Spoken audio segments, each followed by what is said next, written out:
Oh yeah, we're finally doing this one. Hello everyone and welcome to Let's Play The Legend of Zelda Majora's Mask. It's been a hot minute since we did Ocarina of Time. I think it's been about 2 years, maybe going on 3 at this point. And since this is the same Link, we are going to be sticking with the name Link, even though I seldom do anything but that name anyway. Let's create our file. We'll talk about why there's only 2 save files as opposed to Ocarina of Time's 3 down the line, and let's just get right on into it.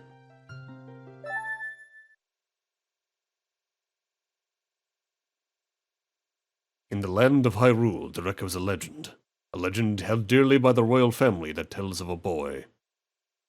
A boy who, after battling evil and saving Hyrule, crept away from the land that made him a legend. Done with the battles he once waged across time, he embarked on a journey, a secret and personal journey. A journey in search of a beloved and invaluable friend. A friend with whom he parted ways when he finally fulfilled his heroic destiny and took his place among legends.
You two fairies did great!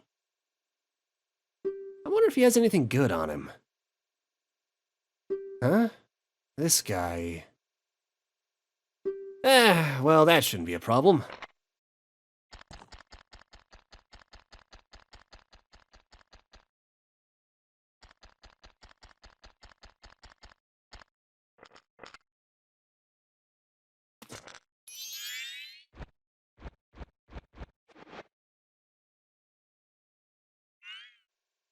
Ooh, what a pretty ocarina. Hey, Skull Kid, let me touch it. I want to see.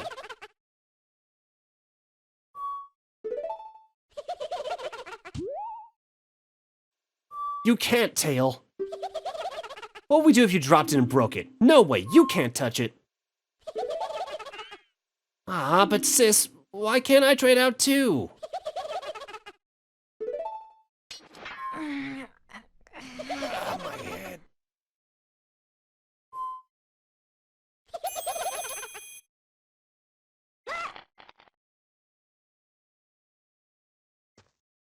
Give me that!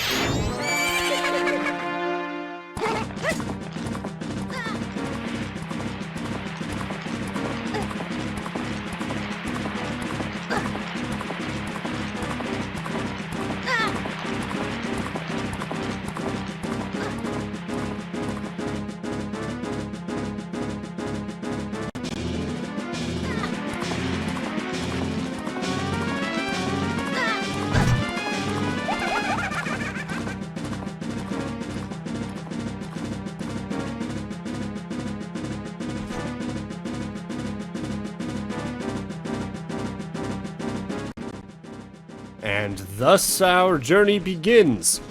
This first section's a little bit different from most of the game, though, in that it's missing a certain mechanic that is going to be over our heads the rest of it. And so what I tend to do here nowadays on playthroughs, I didn't used to do this when I first played the game, but I just realized it's better for efficiency's sake. I like to spend a few minutes here going between these first two screens and chopping down the grass, you know, the Zelda staple for money. Because that way we can enter the main portion of the game with a full wallet to begin with, which is going to help us get a jump start on some things once we get to the main portion of things. Notably, the grass here in the second screen, though, does try to get away from you after you hit it, so you're not going to be able to do much with it. Down the line, we're going to be able to take out multiples of those grasses at once, and that can actually get you, I think, a 20 rupee drop in some cases. But for right now, we're just gonna speed this process up because it takes about, I'd say about 5 minutes to get this done. So we're just gonna make our first use of speed up here. Get used to seeing this. We're gonna be using this a lot throughout the LP. Both to speed up times, we're just standing there waiting for the next thing to happen. But also when it comes to getting some more repetitive stuff done. More on that as we get through this game. This game, in a casual sense, is shorter than Ocarina of Time, but the LP is going to be about as long as that one was those years back. Once we get to 99, though, we're going to get to immediately see something this game has way over Ocarina of Time animation quality, because we got several animations for Link when he jumps, because this is one of the few N64 games that required the expansion pack. It was like this and DKC 64, I think, exclusively.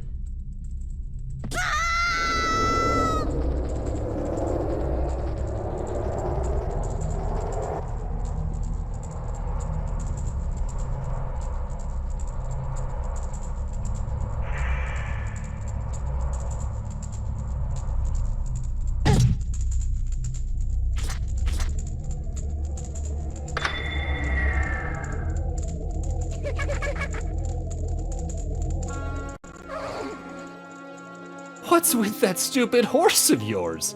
It doesn't listen to a word that's said to it. There's no point in riding a thing like that, so I did you a favor and got rid of it. Aw, boo-hoo, why the sad face? I just thought I'd have a little fun with you. Oh, come on now. Do you really think you can beat me as I am now? Fool!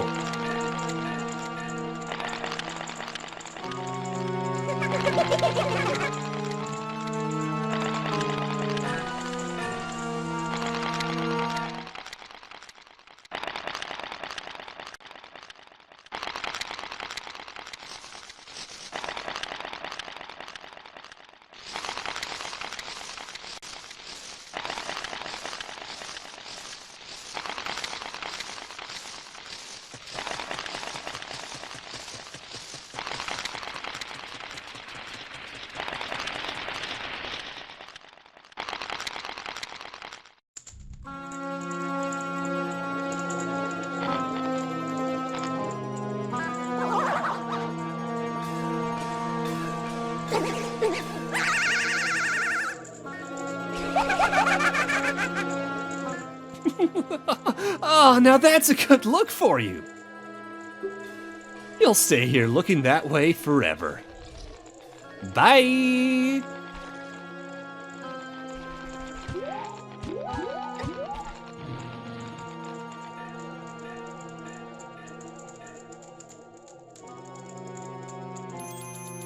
Sis!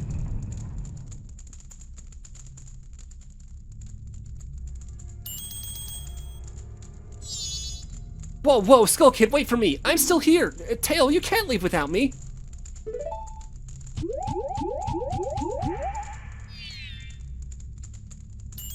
You. If it wasn't dealing with you, I wouldn't have gotten separated from my brother. Well, don't just sit there, Deku boy. Do something. Why are you looking at me like that? What, is there something stuck on my face? Will you stop staring and just open that door for me? Please, come on, a helpless little girl is asking you, so hurry up. Oh, Tail, I wonder if that shell will be all right on his own. Okay, jeez.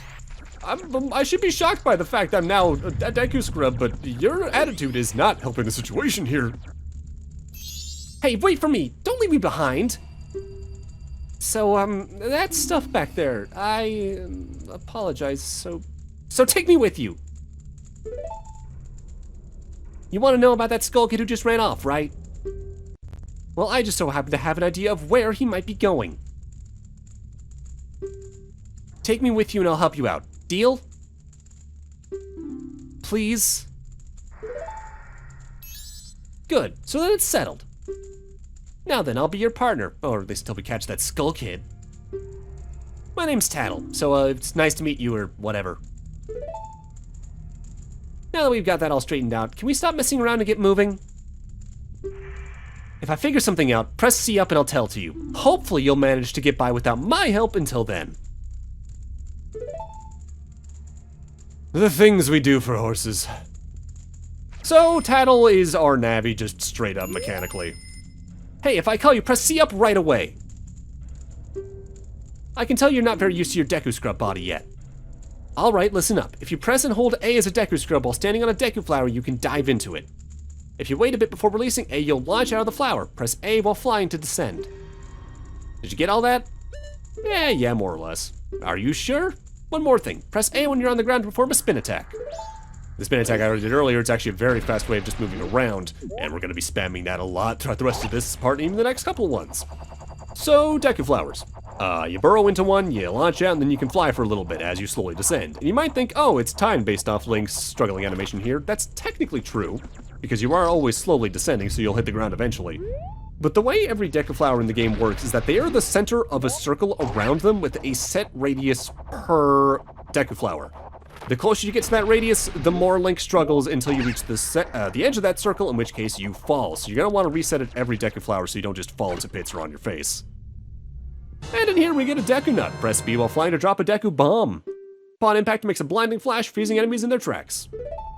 And you can notably do this while flying with a Deku Flower, although there's basically never a case you need to use this in the N64 version. In the 3DS release, there is a reason you need to use that, and we'll talk more about that in the differences between the N64 and 3DS versions down the line. For now, brass tacks if it is, I ultimately prefer the N64 version feature-wise compared to 3DS, even with what it adds. Hey you, come on, press Z and talk to me. There you go, see, you can do it if you try. When I fly over to people or objects, use Z to look at them so you can talk to them. Use Z targeting to talk to people even if they're far away. Or if there's no other target, you can use Z to look straight ahead. But enough about that for now. Come over to this tree and check it out. Alright. Z targeting, by the way, is going to be our main way of being in combat encounters, so you're constantly locked onto a target. Same as basically every other Zelda game at this point. It's strange, but the way you look right now sort of looks like this tree. It looks all dark and gloomy, almost like it could start crying any second now. How sad. Let's get a good look at that. Ooh, yeah, that's sad looking. Let's get away from that. I don't like it.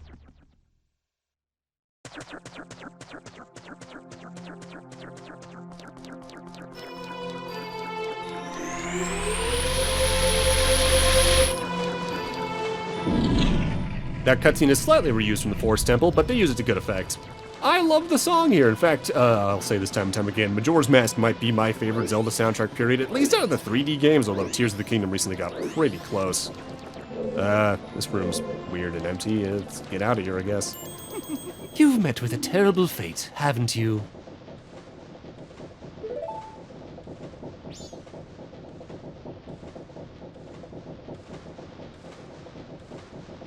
I own the Happy Mask Shop. I travel far and wide in search of masks.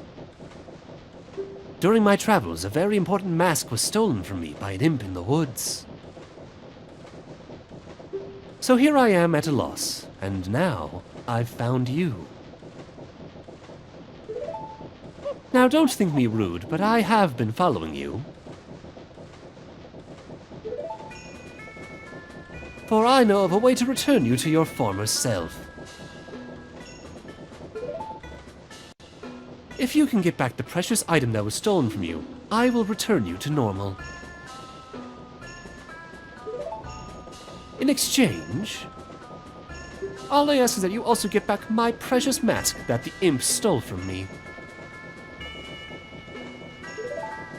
What? Is it not a simple task? Why, to someone like you, it should by no means be a difficult task.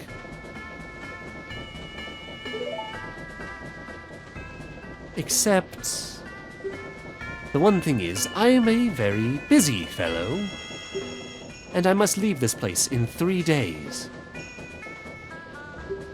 How grateful I would be if you could bring it back to me before my time here is up.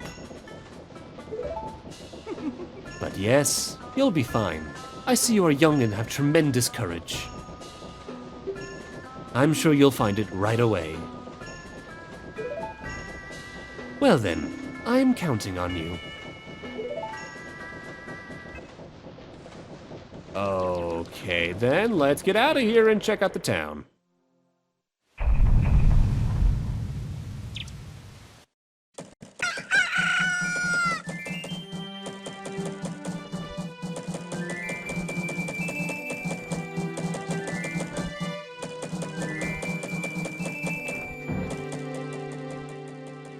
He gives me the creeps. The masked salesman was the... sorry, just thinking aloud. But 3 days? Even if we never sleep, that still leaves us with a measly 72 hours. Talk about demanding. Well, don't just stand there. We're going to see the Great Fairy. Look, you want to find the Skull Kid, don't you? The Great Fairy will know what he's up to. She watches over everything. And just between you and me, the Skull Kid's no match for the Great Fairy. Go to the shrine near the North Gate. You'll find the Great Fairy there. All right, let's head on over there. I love the Clocktown theme. I love this soundtrack so much. Now, there's a couple of special things about this particular 3-day cycle in the game, but we'll talk more about that probably more next part, because from memory, the rest of this part's mostly set up for what we're going to be doing throughout the rest of this 3-day cycle. Just know that time is definitely progressing a little faster for now. I'll talk about the exact math of it. Probably part 2 or 3. Welcome to the Fairies Fountain. That doesn't look like a Great Fairy. Oh no, the Great Fairy! Hello there. Young one, please hear my plea. I have been broken and shattered to pieces by the masked Skull Kid. Please find the one stray fairy lost in town and bring her to this fairy fountain. And even if you're somehow not topped off, they will heal you. Not that there's many ways to take damage on this 3-day cycle, more on that later. So the stray fairy that we're looking for, it's in one of 2 places, depending on if it's day or night of a given day. If it's night, it's over in East Clocktown. You need to use a Deku Flower to reach it, plain and simple. If it's day, it's always in the direction we're heading to, which is the bathing area in the southwest of town. Ye who hold the sacred sword, leave proof of our encounter. More on that, like in part 4, I think, maybe part 3. We want to head up this staircase. This is where the bathing area is. This particular part of Clocktown has the least out of anything to do in the game, but it does have our first stray fairy for us, and we can just go over here to get it. Please hear my plea. The masked Skull Kid has broken me apart and scattered my pieces. Please find a way to return me to the fairy fountain in North Clocktown. And then we got to see something special about Deku Link. Deku Link can skip across the top of any body of water that's deep enough in the game up to 5 times. With that said, if the water's deep enough and you're still over it when those 5 times expires, you're gonna get reset to before you enter that water body. If you do a spin attack before you actively like get on top of the water, though, you do get a pretty good boost to speed moving forward. Unless you're playing Ocarina of Time 3D, where you actively have to have a running start and do a spin to have that kind of momentum carry forward. The Deku Link is one of the many things that got changed in 3DS. What's this? Green clothes, white fairy? Sir, could you by chance be a forest fairy? Oh my.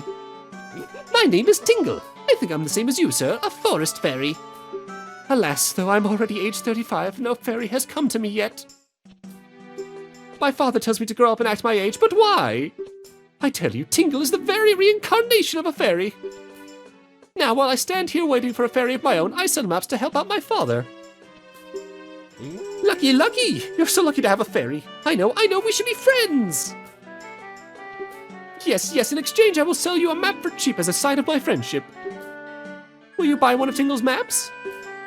So Tingle will always sell you 2 maps, one for the area you're in and one for the next to the core areas you're heading to.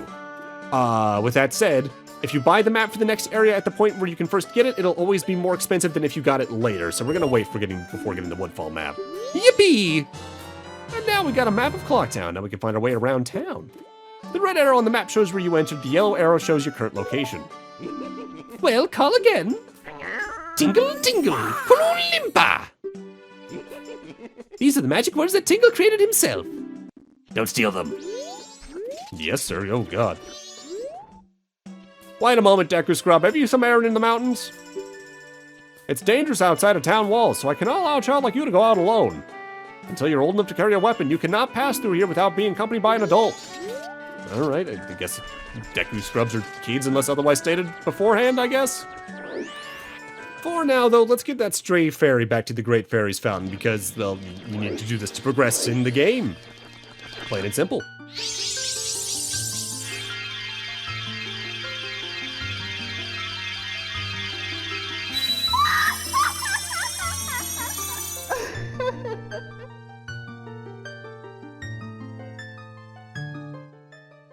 Tattle, and you, young one of the altered shape. Thank you for returning my broken and shattered body to normal. I am the Great Fairy of Magic. I thought that masked child was helping me, and I grew careless. All I can offer you now is this. I shall grant you magic powers as a sign of my gratitude. Please, accept it.